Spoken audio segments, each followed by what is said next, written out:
Traiter de l'histoire des femmes et des féminismes en Afrique du Nord et au Moyen-Orient, c'est se confronter à beaucoup de présupposés. Les pays où le référent musulman est majoritaire sont en effet souvent perçus comme un seul bloc monolithique, au sein desquels la pluralité d'identités n'existerait pas. Selon cette logique, est considérée musulman toute personne née dans un pays musulman. L'islam est aussi souvent présenté par ses détracteurs et détractrices comme étant une religion n'assurant pas l'égalité des sexes, ne favorisant pas une pleine émancipation des femmes. Plus globalement, un certain nombre de féministes considèrent la religion, et tout particulièrement l'islam, comme incompatible avec ces idéaux. La lutte pour l'égalité des sexes passerait donc nécessairement par une mise à distance du religieux. De l'autre côté, un certain nombre de musulmans et de musulmanes considèrent qu'il s'agit d'une occidentalisation de l'islam et appréhendent la pensée musulmane comme un cadre défini, qui serait hostile à toute dynamique de renouvellement et de relecture. Les féministes en Afrique du Nord et au Moyen-Orient semblent donc se heurter à un même essentialisme, celui qui conçoit l'islam comme une réalité statique, fondamentalement dogmatique. Sexiste dans son essence est le féminisme comme modèle unique, symbole d'une modernité occidentale normative. Cette logique nie aussi les féminismes qui ne s'inscrivent pas dans un cadre religieux, mais dans une approche laïque, tirant sa légitimité de l'universalité des droits de la personne. Pourtant, des revendications à caractère féministe, c'est-à-dire de contestation de la domination masculine, ça existe depuis longtemps dans les pays musulmans. C'est ce que les travaux de mon invité Ozir Glacier-Hadouche démontrent. Professeur d'histoire et de sciences politiques à l'université Bishop's, chercheur associé au Sodrus, ses travaux de recherche portent sur l'histoire des femmes, au Maroc en particulier, au Moyen-Orient et en Afrique du Nord en général. Elle met en exergue comment les construits de la sexualité et des corps féminins et masculins produisent la dépréciation des femmes et de leur contribution à leur société. Ces deux derniers ouvrages, Femmes, Islam et Occident, et Le sexe nié, Féminité, masculinité et sexualité au Maroc et à Hollywood, parus aux éditions Pleine Lune en 2018 et 2019, vont venir nourrir les réflexions développées dans cette émission. Comment se pensent, s'articulent et se développent les réflexions autour de la question de l'égalité des sexes dans les pays d'Afrique du Nord et du Moyen-Orient? Comment se définissent les féminismes dans les pays musulmans? Qui les portent, les produit? Quelle perspective quant à la manière de poser les liens entre femmes, féminisme et islam? Peut-on réellement concilier féminisme et religion? Tout cela, nous allons l'aborder dans cette émission avec Ozir Glacier-Hadouche. Bienvenue dans Religio.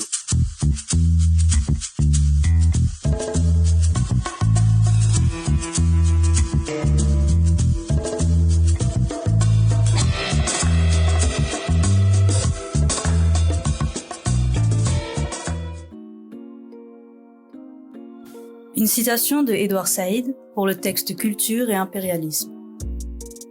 Nul aujourd'hui n'est seulement ceci ou cela. Indien, femme, musulman, américain, ces étiquettes ne sont que des points de départ. Accompagnons ne serait-ce qu'un instant la personne dans sa vie réelle et elles seront vite dépassées.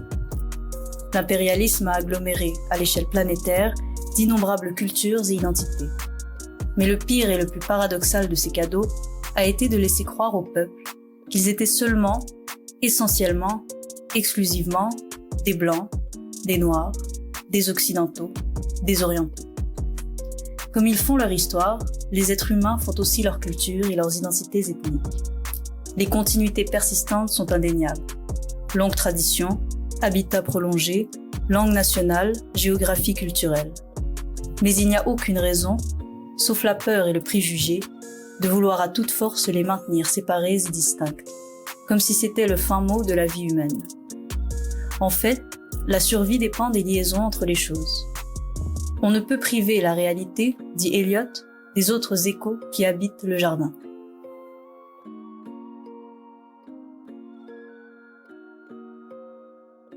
Bonjour Ozir. Bonjour. Merci de répondre à mes questions aujourd'hui. Donc, on vient de l'écouter, vous avez choisi un extrait de l'ouvrage d'Edward Said, Culture et impérialisme, pour introduire l'émission. Est-ce que vous pouvez simplement commencer par nous expliquer pourquoi est-ce que vous avez choisi cet extrait? D'accord. Alors, je vais d'abord commencer par présenter un tout petit peu Edward Said et son livre Culture et impérialisme. Édouard Saïd a été professeur de littérature anglaise et comparée à l'Université Columbia. Il nous a livré une étude sur la relation entre la culture et notamment les romans classiques et l'impérialisme au 19e et 20e siècle. Et donc, il conclut que la puissance des empires ou l'hégémonie occidentale est bâtie par la force, mais aussi par la culture. Ce que j'ai trouvé intéressant dans le livre, c'est le glissement qu'il a fait du passé à la période actuelle. Et notamment, il souligne par exemple l'hégémonie des États-Unis.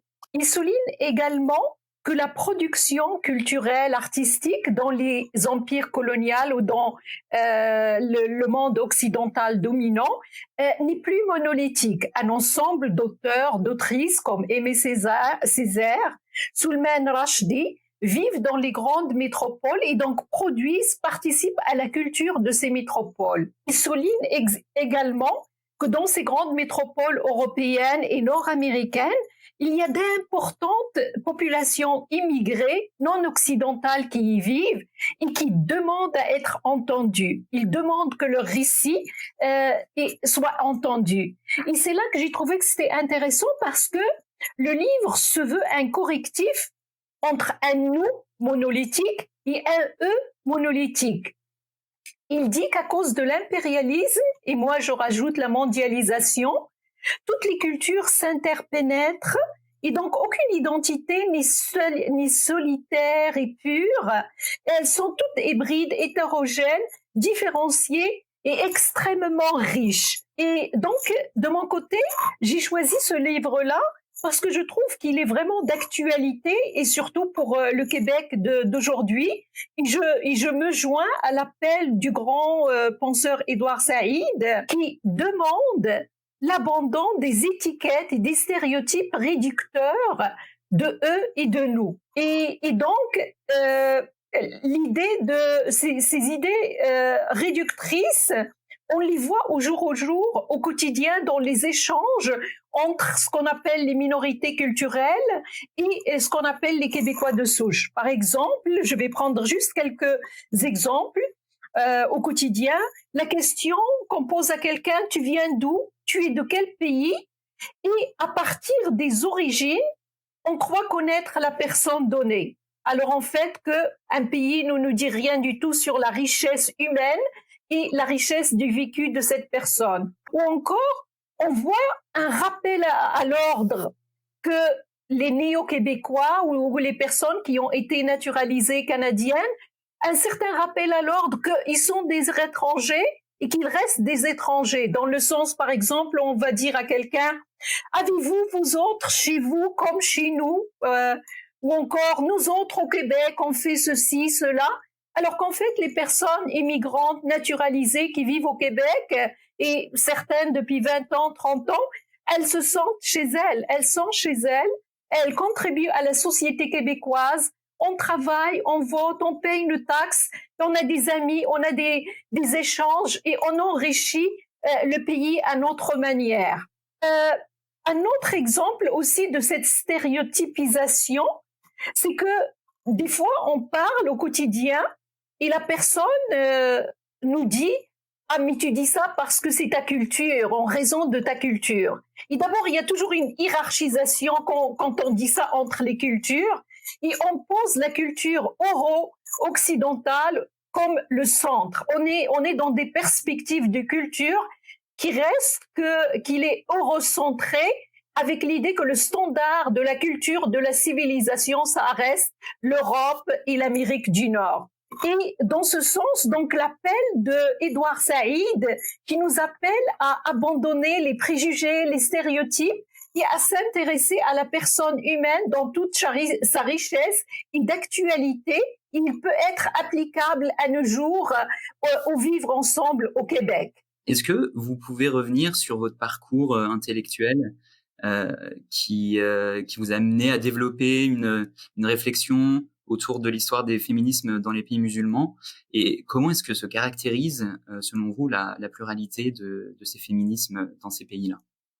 Pour vous répondre, je suis née au Maroc. Je fais partie de la première génération des femmes qui ont eu accès massivement à l'éducation.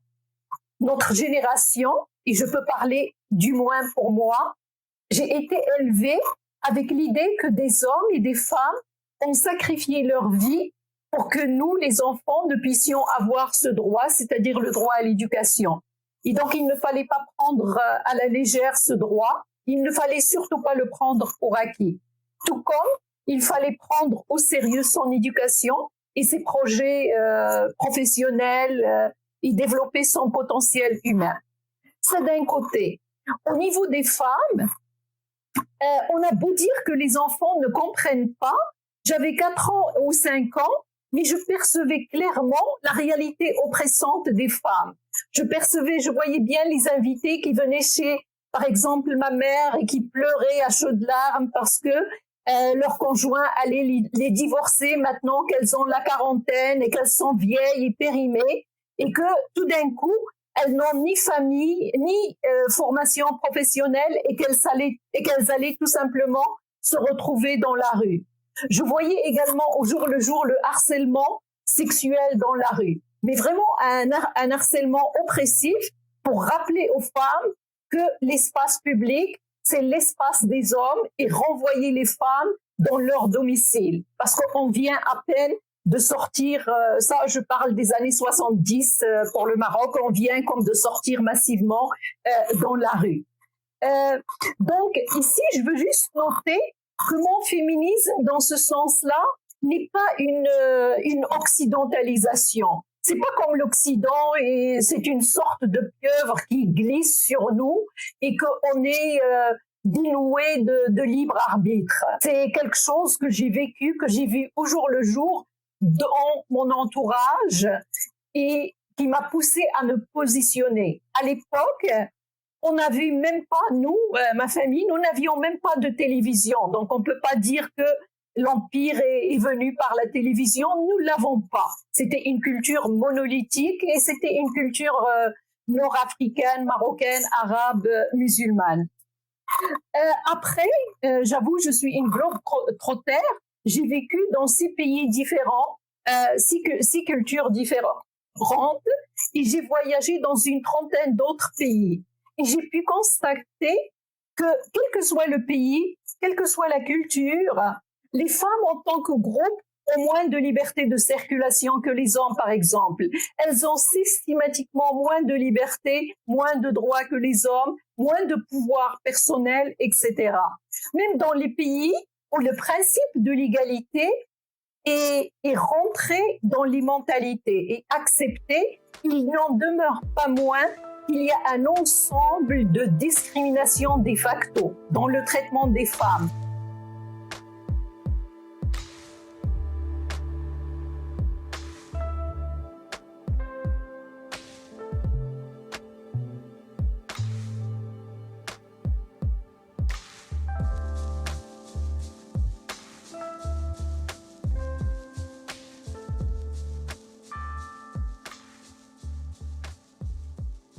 Les inégalités salariales, par exemple, ça c'est valide pour le Canada.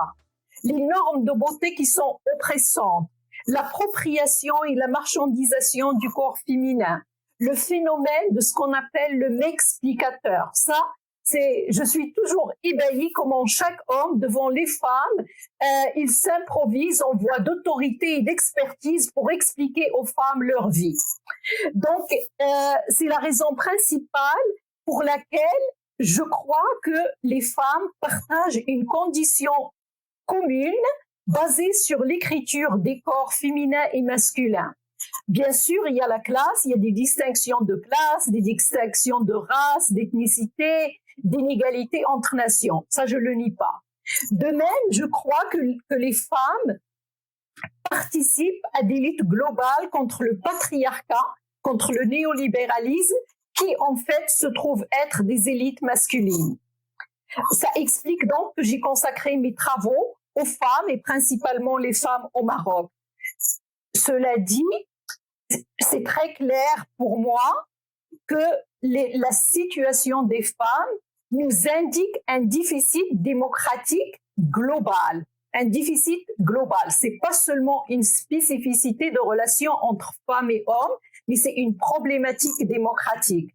Donc, je m'intéresse également à la violence politique et comment les États, et notamment l'État marocain, les États au Moyen-Orient, détruisent les mouvements sociaux de démocratisation et les voies progressistes dans les voies féministes. Ça me fait penser, en fait, là, dans votre livre, le sexe nié, vous abordez vraiment notamment le fait que plusieurs figures universitaires, littéraires ou journalistes marocaines se sont engagées dans l'espace public. Vous soulignez que le féminisme, comme vous l'avez bien mentionné là dans votre réponse, n'est pas un concept étranger à la culture nationale du pays. Pourtant, en 2015, des femmes étaient en première ligne des manifestations en s'opposant à une réforme de l'héritage. On l'avait vu aussi en Tunisie en 2018. Comment est-ce que vous expliquez justement que certaines femmes puissent parfois être de puissantes agentes de résistance au changement? Et comment est-ce qu'il faudrait se positionner face aux discours qui viennent contrer cette rhétorique féministe produite par des femmes qui accusent les féministes de dénaturer les textes et de les occidentaliser? Alors, dans ce cas-là, je veux juste dire l'évidence, les femmes sont des êtres humains qui naissent, grandissent et évoluent dans des sociétés et des périodes historiques précises. Donc, elles sont exposées aux croyances qui y sont véhiculées. Dans mon livre, j'ai amplement montré comment la catégorie sociale des femmes, comme celle des hommes d'ailleurs, est produite. Pour les femmes, on voit que plusieurs dynamiques sociales et politiques sont à l'œuvre pour produire cette femme qui adhère aux valeurs patriarcales avec la supériorité des hommes, l'infériorisation des femmes, etc. Parmi ces dynamismes figurent la socialisation et le conditionnement au sein de la famille, de l'école, les jeux, le quartier, etc. Mais aussi la violence symbolique et la violence physique. S'ajoute à ça un conditionnement qui est très puissant, et c'est la religion. Au plus précisément, les interprétations masculines officielles de la religion. Et dans ce cas-là, elles servent de force parce que elles ne permettent pas la réflexion, l'analyse, la remise en cause de ce que Dieu a dit. Dieu a dit et on obéit, point. Donc, sans surprise, à force de se résigner du berceau jusqu'au tombeau, des individus, et là on parle de femmes, finissent par adhérer à ces construits des sexes, même si ces construits les défavorisent. Le statut des femmes dans un pays donné, comme je l'ai déjà dit, c'est un indicateur de la démocratie. Donc, beaucoup ce que les femmes disent et vivent a été produit par la violence, c'est-à-dire par la répression. On ne voit pas la violence qu'on perpétue contre les femmes comme de la répression, mais c'est de la répression politique. Et cette répression est aggravée par le démantèlement de l'éducation publique, de la culture, de la pensée libre, des arts au sein des sociétés arabo-musulmanes. Et je m'explique. De plus en plus, ces États, comme c'est des monarchies comme l'Arabie saoudite, comme le Maroc, mais également des républiques comme l'Iran, ils puisent leur légitimité pour gouverner sur le Coran, sur la religion, et certainement une lecture très littérale du Coran, c'est-à-dire que ça date de 1400 ans, de l'Antiquité. Et c'est ce genre de religion que on impose aux femmes et aux hommes et on leur dit c'est ça la vision du monde. Vous ne pouvez pas en avoir d'autres. Et on efface les autres discours progressistes et les voies réformistes qui ont existé et qui existent, mais qui n'atteignent pas la population. Donc, pour remédier à ces discours de lecture littérale du Coran, d'infériorisation des femmes en se légitimant sur la religion, la première des choses à faire d'un point de vue interne, d'un point de vue national dans ces pays, c'est l'éducation, c'est informer, éduquer, produire le savoir, mais surtout vulgariser les connaissances pour que ces connaissances arrivent aux populations locales qui malheureusement n'arrivent pas. Je me demandais en fait finalement comment réussir à sortir de cette interprétation littérale du Coran. Il existe pourtant quand même des féministes, à la fois féministes et musulmanes. Pourquoi est-ce que ça ne relève pas d'une évidence aujourd'hui dans l'imaginaire collectif et dans ces pays-là qu'on peut se dire féministe et musulmane ou féministe laïque dans un pays musulman? Il existe effectivement plusieurs voies, il existe effectivement de nombreux auteurs, autrices, chercheurs, chercheuses qui ont travaillé sur la laïcité, qui ont travaillé sur les féminismes, qui ont travaillé sur les droits humains, qui ont travaillé sur le mouvement des femmes, les droits des femmes. C'est trop lent pour les citer, mais nous faisons face à un déséquilibre des forces politiques.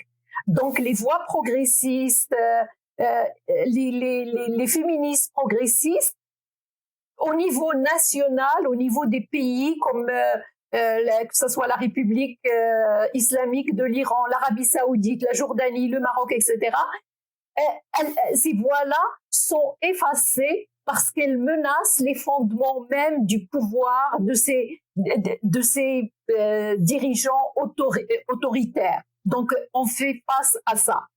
C'est un déséquilibre de pouvoir.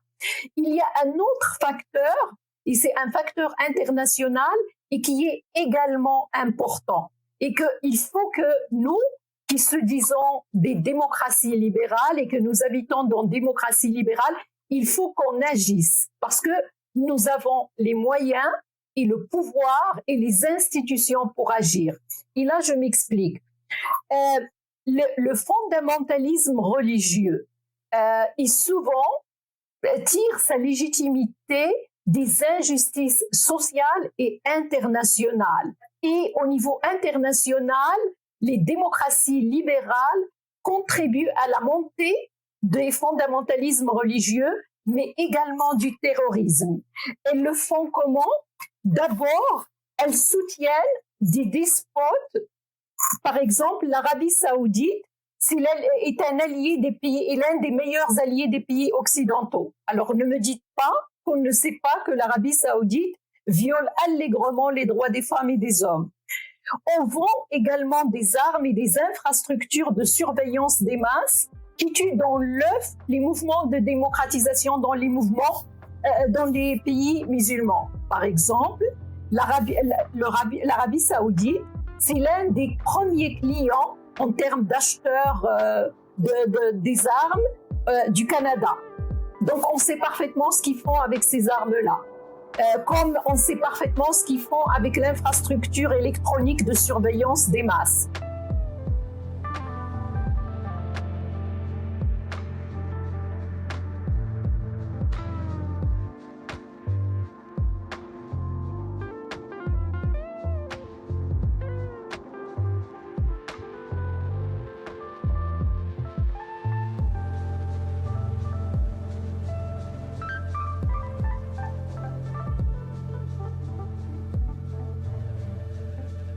Il faut également une justice internationale. Donc, il n'y a pas de justice internationale. Dans ce cas-là, il y a des acteurs qui vont recourir à Dieu, à des lectures très littérales du Coran, qui vont instrumentaliser le sentiment d'injustice des gens pour propager le fondamentalisme religieux et les terrorismes. Et je parle, par exemple, on insiste à des agressions militaires au nom de soi-disant la démocratie, soi-disant l'égalité des sexes, comme ce fut le cas en Irak et en Afghanistan, où on a détruit tout un pays, on a rendu des populations entières à l'état des sans-abri, des apartheid, et en plus, ces agressions militaires des États-Unis n'ont pas été punies. Il n'y a pas de justice internationale. Donc, que l'on ne s'étonne pas que l'État islamique Daesh est né en Irak. C'est une réaction à ces agressions-là. Il y a d'autres choses, c'est à l'intérieur des pays occidentaux. Par exemple, en France, on parle de quelqu'un qui est comme quatrième génération immigrée. Je suis désolée, ça n'existe pas un immigré ou une immigrée de quatrième génération. C'est un Français, c'est une Française à qui on refuse les droits de citoyenneté pour la simple raison qu'ils ont la peau basanée ou qu'ils s'appellent Mohamed ou qu'ils s'appellent Fatima. Donc il faut qu'on ait une justice à l'intérieur des démocraties libérales. Un autre élément, c'est qu'il faut qu'on ait une égalité des chances parmi les populations, les minorités ethniques et non ethniques dans les pays, dans les démocraties libérales. Et les statistiques montrent clairement au Canada que quand on s'appelle Mohamed, on a plus de chances que son CV se retrouve dans une corbeille que d'avoir une entrevue professionnelle. Donc, pour lutter contre les terrorismes, le fondamentalisme religieux, les lectures littérales du Coran, c'est très important d'avoir une démocratie qui est inclusive, okay, qui ne se réduit pas à des populations privilégiées seulement. Alors, vous l'avez très justement soulevé, la question de la place des citoyens et des citoyennes que l'on perçoit encore comme des étrangers dans notre société, que ce soit au Québec ou en France ou ailleurs. Ça pose vraiment la question finalement de la place qui est donnée aux personnes qui peuvent avoir des origines de pays musulmans, d'Afrique subsaharienne, etc. Qu'est-ce que vous pensez, vous, de la place qui est faite à ces personnes-là, et notamment les personnes issues de sociétés musulmanes dans les médias, dans l'espace public, de manière générale, au Québec et ailleurs? D'abord, je trouve qu'il y a beaucoup les médias de masse ou des fois ce qu'on appelle les radios poubelles qui représentent les immigrés, les réfugiés, les minorités ethniques et surtout des pays musulmans, issus des pays musulmans, comme une nuisance. Donc, on ne les voit pas comme des êtres humains à part entière et certainement pas comme des ressources humaines qui participent à la production des richesses du pays et de la nation. Pourtant, on travaille, pourtant on vote, on participe à la culture, on est là, on a des amis, etc. Mais les gens sont plus vus comme des nuisances. Ça d'un côté, ça c'est vraiment dans les styles radio poubelle. Quand on regarde les médias un peu plus comme Radio-Canada, quand on regarde les journaux, quand on regarde les productions culturelles artistiques, on voit qu'en fait, en général, les immigrés, les réfugiés, les minorités culturelles ne sont pas représentés de façon proportionnelle. Il y a une certaine absence.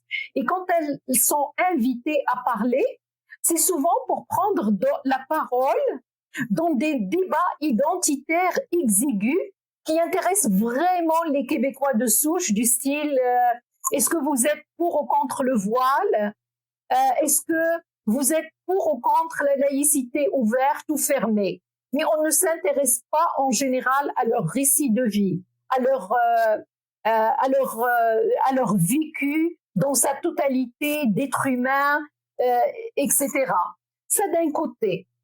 De l'autre, c'est que de nos jours, après le communisme, durant la guerre froide, durant la grande époque de l'Union soviétique, de nos jours, l'ennemi sur l'échiquier mondial, c'est l'islam. Donc, d'accord, on va présenter l'islam, les fondamentalismes religieux comme des ennemis. Mais il existe les populations musulmanes ne se réduisent pas à cette minorité de fondamentalistes religieux. Il y a des productions culturelles, il y a des productions artistiques, il y a des productions intellectuelles, mais on n'en parle pas. Elles passent complètement inaperçues, qui pourtant pourraient enrichir les débats.